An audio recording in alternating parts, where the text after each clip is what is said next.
Hello everybody, welcome to my channel. आज मैं class 8 के लिए मैथ का वीडियो लेकर आए हैं भारती भवन का।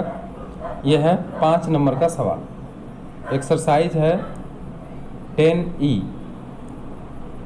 एक्सरसाइज है 10E। एक्सरसाइज 10E का है, ठीक है। देखिए क्वेश्चन क्या दिया है कि 500 रुपया का 2 वर्ष में 5% वार्षिक ब्याज की दर से साधारण ब्याज और चक्रवृद्धि ब्याज में अंतर बताइए। तो सबसे पहले साधारण ब्याज निकालेंगे, फिर चक्रवृद्धि ब्याज निकालेंगे और दोनों का डिफरेंस करेंगे, ठीक है। तो सबसे पहले देखिए क्या क्या दिया गया है, पहले लिखेंगे। दिया गया है कि मूलधन P बराबर 500 रुपया दिया हुआ है, समय N बराबर 2 वर्ष में, इसलिए 2 वर्ष, दर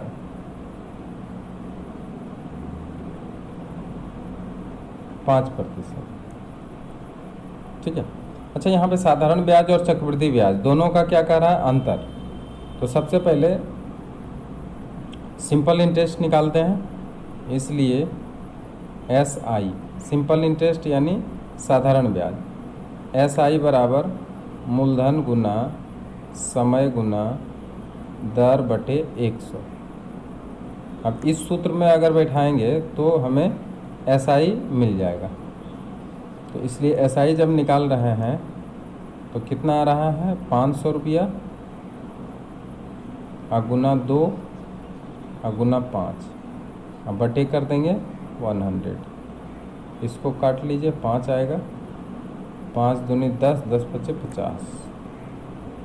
इसका मतलब है कि 50 रुपया आया है हमें साधारण ब्याज से, और चक्रवृद्धि ब्याज से कितना आया है वो भी निकाल लेते हैं। तो चक्रवृद्धि ब्याज का सूत्र होता है CI बराबर P1 प्लस R बटे 100। अब पावर देंगे यहाँ पे N और माइनस P दे देंगे। क्या क्या है, 500 रुपया है आपका मूलधन, 1 प्लस R कितना है, R यहाँ दिया हुआ है 5%। तो यहाँ पे लिख देंगे 5 बटे 100, 5% R दिया हुआ, और समय कितना साल के लिए है, 2 साल के लिए। अब देखते हैं कि इसका चक्रवृद्धि ब्याज कितना आता है, 105 बटे 100,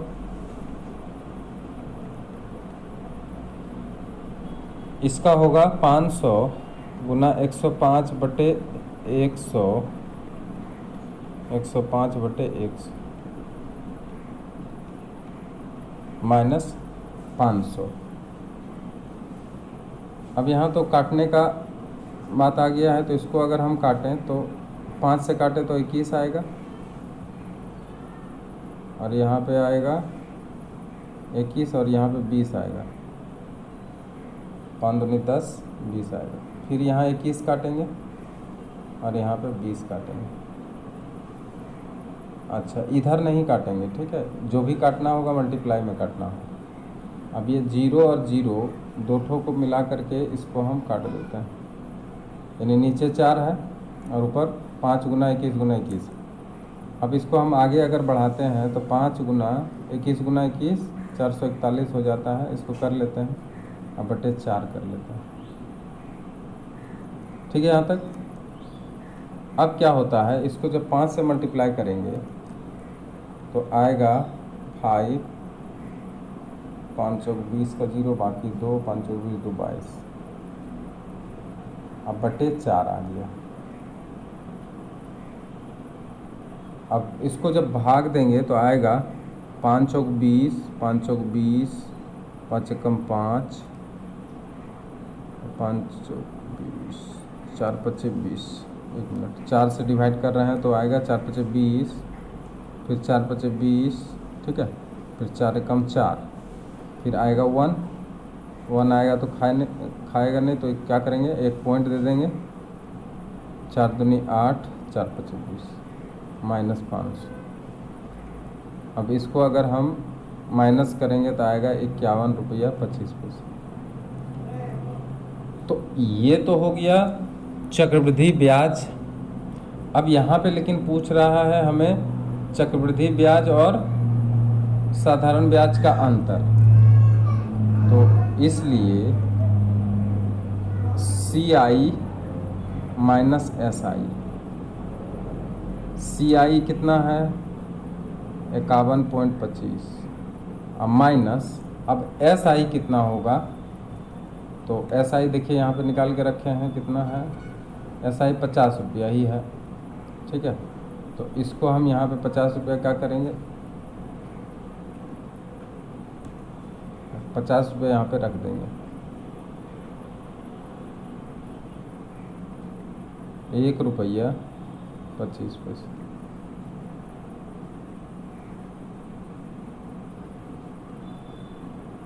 तो इस तरह से 1 रुपया 25 पैसा का क्या हो गया, अंतर हो गया यहाँ पर। अब आते हैं क्वेश्चन नंबर 6 की तरफ। क्वेश्चन नंबर 6 में देखिए क्या है, एक बेरोजगार नवयुवक को सीमेंट का व्यापार करने के लिए पटना बिहार बैंक शाखा से 7.2% वार्षिक चक्रवृद्धि ब्याज की दर से 40,000 रुपया प्राप्त।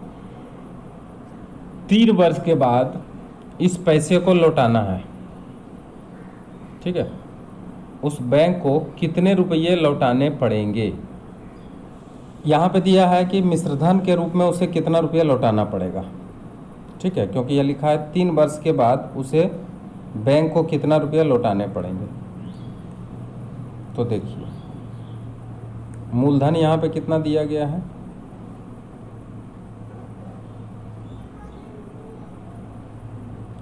मूलधन बराबर 40,000 रुपया,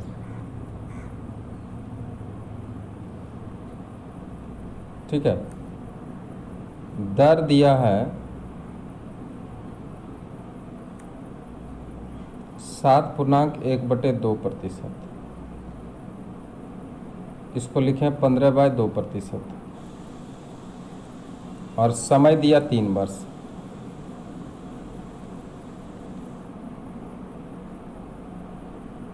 समय को n से अगर सूचित करें तो n बराबर कितना मिला है, 3 वर्ष।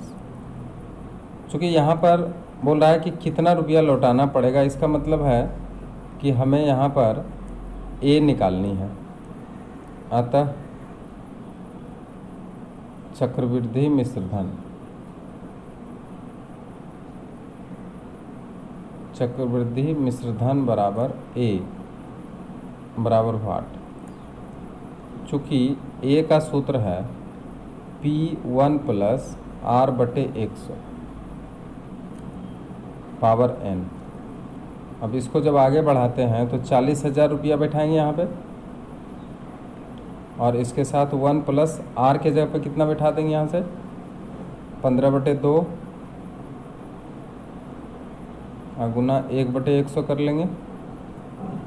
अब पावर 3 बैठाएंगे, ठीक है। अब इसको जब कैलकुलेशन करेंगे तो क्या मिलने वाला है, सो देखिए 40,000 मल्टीप्लाई, यहाँ पे आ जाएगा 200, लेकिन यहाँ पे अगर कटता है तो काट लीजिए, 5 × 15, 5 दूनी 10, यानी ये आ गया 1 + 3/40। आगे बढ़ेंगे तो आएगा 40,000, और ये 43/40 आ जाएगा, और पावर 3 आ जाएगा। अब जो है इसको और आगे अगर बढ़ाएंगे तो 40,000 मल्टीप्लाई 43/40 मल्टीप्लाई 43/40 मल्टीप्लाई 43/40, 3 बार लिखना पड़ेगा। 3 बार लिखने से हमें 0 0 काटना पड़ेगा। 3 ठो 0 है, इधर 3 ठो 0 से काट देते हैं। पहले 4 से काट देते हैं 10 बार में, और उसके बाद अगर काटना है तो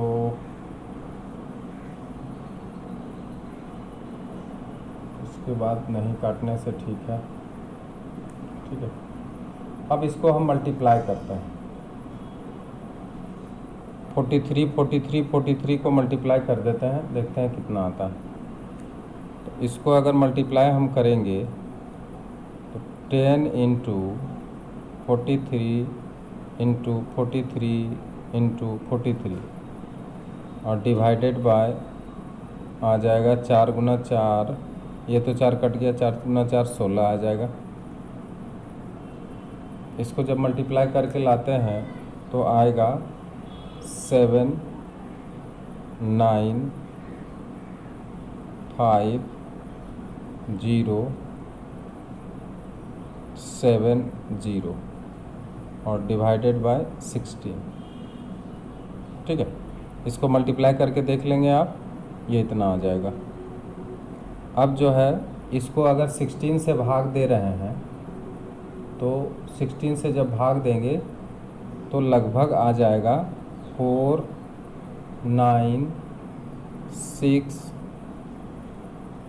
4 9 6 9 1.88 लगभग रुपया। ठीक है, लगभग।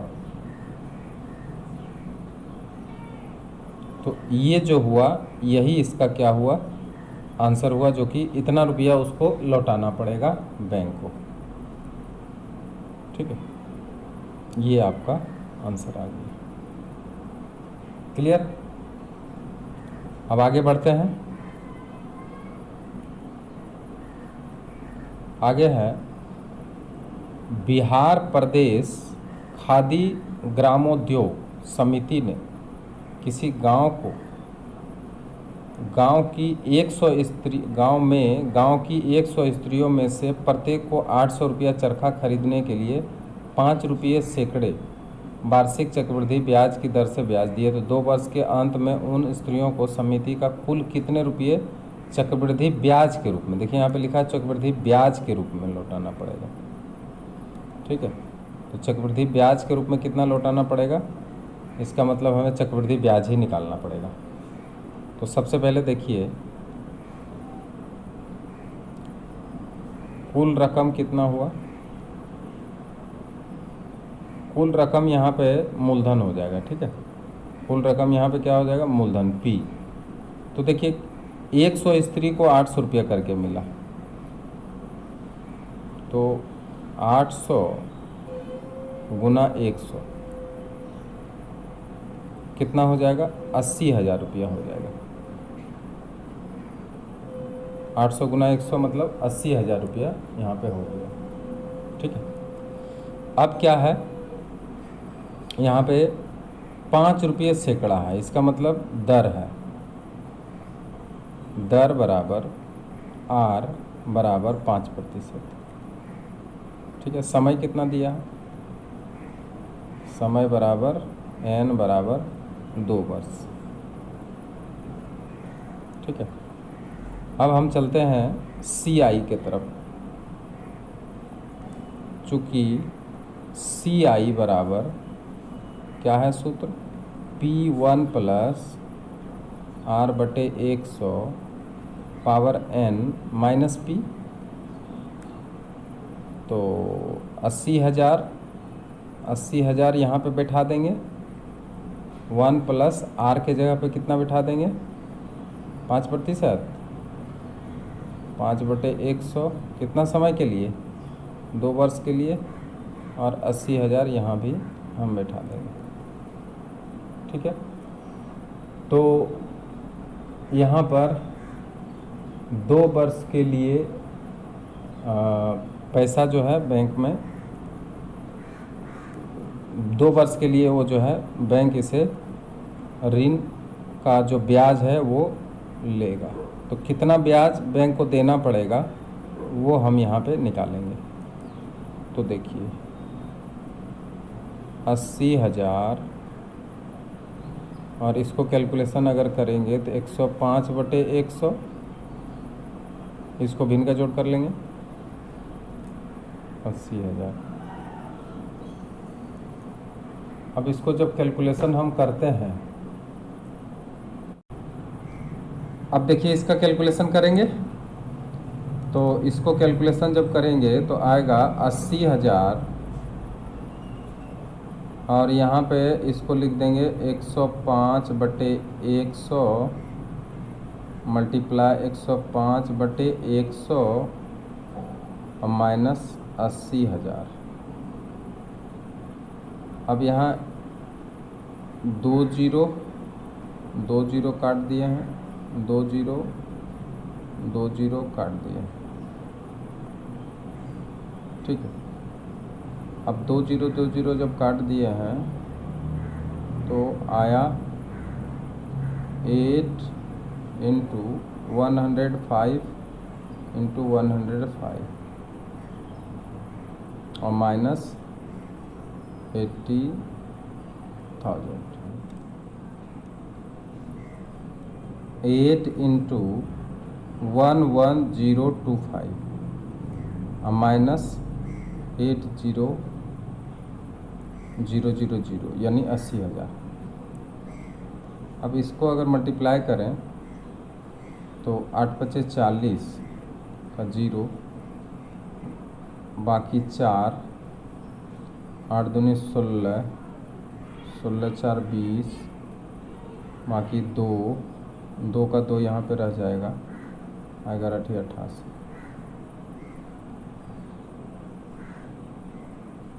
80,000।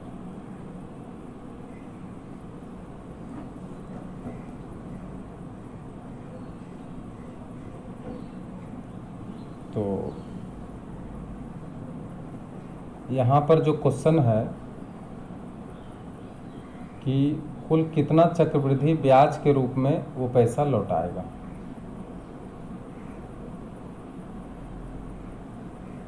तो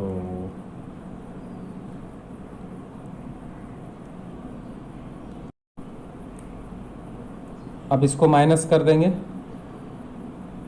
माइनस करने से हमें क्या मिल रहा है? माइनस करने से मिलेगा 88,200 में 80,000 माइनस कर देंगे, 8,200 रुपया। ये जो 8,200 रुपया आया है यही इसका आंसर हो गया। इसका मतलब क्या है कि उसे ब्याज के रूप में कितना पैसा लौटाना पड़ेगा? तो ब्याज के रूप में उसे यही रकम लौटाना पड़ेगा जो कि है 8,200 रुपया। अतः चक्रवृद्धि ब्याज के रूप में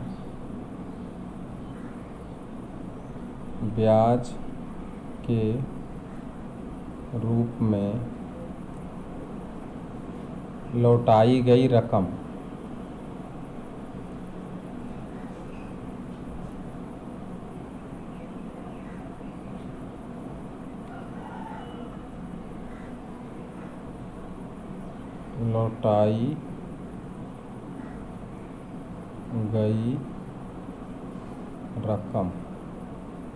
बराबर 8200 आंसर।